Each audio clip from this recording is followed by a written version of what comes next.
आज यहाँ छतरी नाका पुलिस स्टेशन लिमिट्स में श्री चैतन्य जूनियर कॉलेज में एक इंसिडेंस हुआ, जिसमें कल एक वाक़ये को लेके दो बच्चों में छोटी लड़ाई हुई, जिसमें अलग अलग कम्युनिटीज़ के बच्चे, एक हिंदू बच्चा था और एक मुस्लिम बच्चा था। लड़ाई आपस में बच्चों की स्कूल रिलेटेड मैटर में जो होती रहती है, छोटी मोटी लड़ाई थी। लेकिन उस वाक़ये में आज सुबह स्कूल में कुछ बाहर से लोग आके इकट्ठे हो गए और उन्होंने स्कूल में थोड़ा हंगामा किया और कुछ बच्चों के ख़िलाफ़ एक्शन लेने के लिए बोला। बट इमीडिएटली वहाँ पे SHO छतरी नाका, ACP छतरी नाका और कुछ देर में मैं भी वहाँ जाके दोनों साइड के पेरेंट्स से बात किए और इस मसले को सुलझाने की कोशिश भी किए। इस मसले में अभी हम CCTV फुटेजेस वेरीफाई कर रहे हैं और पेरेंट्स की कंप्लेंट के मुताबिक कहीं ना कहीं स्कूल में कुछ दिनों से इस तरह की बच्चों की लड़ाइयाँ हो रही हैं, जो कि दूसरे स्कूल्स में भी होती हैं। लेकिन टाइम पे स्कूल मैनेजमेंट इनको अटेंड करता है, इन्फॉर्म करता है, काउंसलिंग करता है, जो कि एक स्कूल का ऑब्जेक्टिव भी है कि वो किसी भी तरीके की सेफ्टी एंड सिक्योरिटी को रिलेटेड जो बच्चों की सेफ्टी है इंश्योर करना भी स्कूल का एक काम होता है कि बच्चे एक सेफ़ एनवायरनमेंट में पढ़ाई करें। बच्चों में अगर आपसी कोई मतभेद हैं, झगड़े हैं, उनको सुलझाया जाए, उनकी काउंसलिंग की जाए।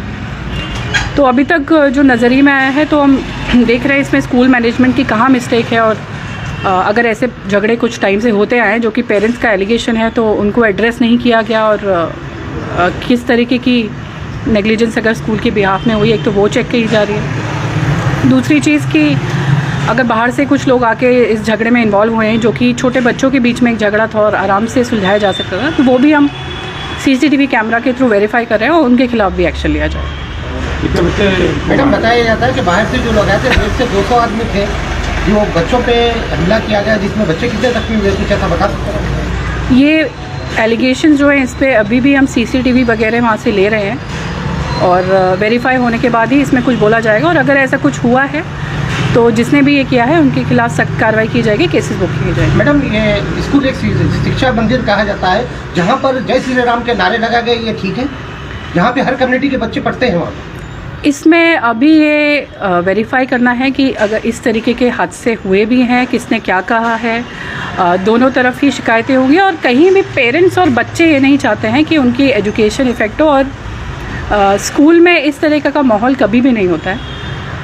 हो सकता है छोटे बच्चे नादान होते हैं, छोटी मोटी बात आपस में हुई हो, बस उनको समझाना होता है और पेरेंट्स और स्कूल का ये फ़र्ज़ होता है कि उनके टाइम पे काउंसलिंग की जाए, ताकि किसी भी इस तरीके की इंटर कम्युनिटी इश्यूज़ या गलत भावनाएं एक दूसरे के खिलाफ बच्चों में ना आए। तो शायद उसी को टाइमली एड्रेस करने में कहीं ना कहीं प्रॉब्लम आई है, जिसमें अभी तक ये समझ में आ रहा है कि स्कूल की नेग्लिजेंस हो सकती है, उसको टाइमली एड्रेस नहीं किया गया।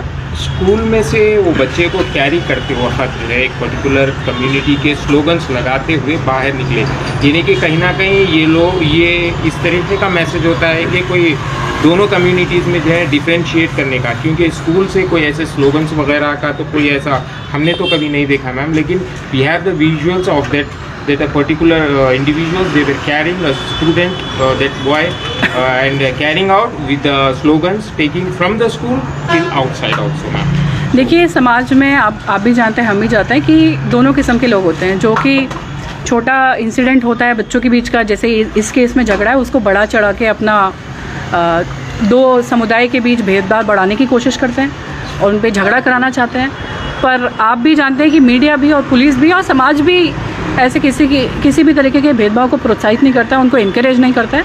बट डेफिनेटली जो भी इस तरीके के बाहर से आके जो तत्व हैं और उनके जो लीडर्स हैं मेन, उनके खिलाफ हम लोग सख्त से सख्त कार्रवाई करेंगे। मैडम अभी ये जो लोग आए थे बाहर से, ये जो अभी सीसी कैमरे में भी आए हुए हैं, क्या आप इसके खिलाफ में एक्शन लेंगे मैडम? बिल्कुल लेंगे। हम सीसीटीवी वेरीफाई कर रहे हैं, आइडेंटिफाई कर रहे हैं, उनके खिलाफ एक्शन लिया जाए। बच्चे जो इन्वॉल्व थे मैडम, उनको ट्रांसफर दूसरे स्कूल में करने की बात की जा रही थी पेरेंट की तरफ से, तो ऐसा कुछ है? नहीं, ऐसा कुछ नहीं होगा। बच्चों को दोनों साइड के काउंसलिंग किया जाएगा और स्कूल मैनेजमेंट के साथ मिलके काउंसलिंग करके हम भी इसमें पार्टिसिपेट करेंगे, हमारे लोकल पुलिस भी पार्टिसिपेट करेगी और एक अमन एंड शांति का माहौल रिस्टोर किया जाएगा। और कल से ही बच्चों को एक सेफ़ एंड सिक्योर एनवायरनमेंट में रेगुलर स्कूलिंग जो उनकी है, क्योंकि ये मुद्दा बच्चों की लड़ाई का है, इसमें किसी भी तरीके की इंटरफेथ फीलिंग जगाने वाली कोई बात नहीं है। और बच्चों को एक सेफ़ एनवायरनमेंट में रखना जो देश का भविष्य है, स्कूल का भी काम है। और पुलिस को अगर ऐसा कोई मुद्दा आता है तो ये पुलिस का भी काम है, क्योंकि सेफ्टी हम इंश्योर कुछ करते हैं। वीडियोस ऐसी ली गई है वहाँ पर के कुछ पेरेंट्स के ऊपर 4 से 5 पेरेंट्स को मारा गया है। जो पुलिस की मौजूदगी थी उनका भी ये पेरेंट्स का ये कहना है, ये सही बात है? ये बात अभी आप ही से हमें पता चली है। अभी हमें पेरेंट्स ने इस तरह की कोई भी शिकायत नहीं दी है, पर अगर ऐसी कोई शिकायत हमें मिलती है तो हम इसको वेरीफाई करेंगे।